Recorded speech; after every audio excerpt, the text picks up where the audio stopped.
आवाज महाराष्ट्राचा।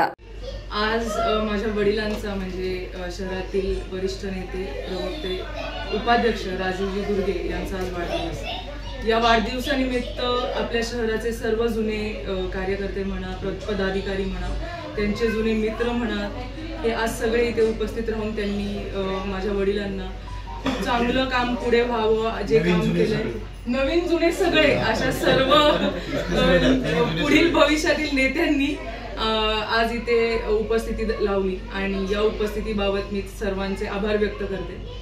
खरं तर प्रत्येक वर्षी मी माझ्या फेसबुकवर म्हणा किंवा सोशल मीडियावर म्हणा एक पोस्ट टाकत असते की आज माझ्या पप्पांचा वाढदिवस आहे आणि आज मी काहीतरी छान टाकणार आणि वर्षभर माझं पूर्ण कुटुंब या दिवसाची वाट बघत असते। आमच्या सगळ्यांचा हा मेळावा हा खूप मोठा मेळावा असतो आमच्या कुटुंबाचा। पण आज सकाळी मी पोस्ट टाकताना मी खूप रडले। मला रडण्याचं कारण मला माहिती होतं, आई विचारते, दीदी विचारते काय झालं, मी त्यांच्यासमोर व्यक्त नाही केलं, पण आज सगळ्यांसमोर नक्की व्यक्त करेल।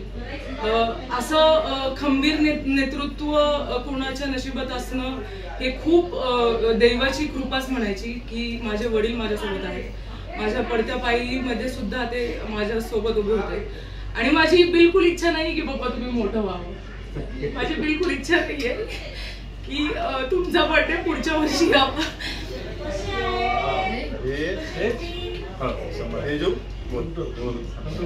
माझ्या लहानपणापासून मला खूप चांगलं वातावरण माझ्या घरामध्ये मिळालं, पण आयुष्यामध्ये कुठेतरी एक पायरी अशी आली की पप्पा प्रत्येक वेळेस सांगायचे की ती पायरी तू विचार करून टाक, आणि तीच पायरी मी चुकले, पण माझ्या पप्पांनी माझी साथ नाही सोडली। तुम्ही देवापेक्षा खूप काहीतरी मोठा आहात माझ्यासाठी पप्पा, आणि तुम्हाला या वाढदिवसाच्या खूप खूप शुभेच्छा।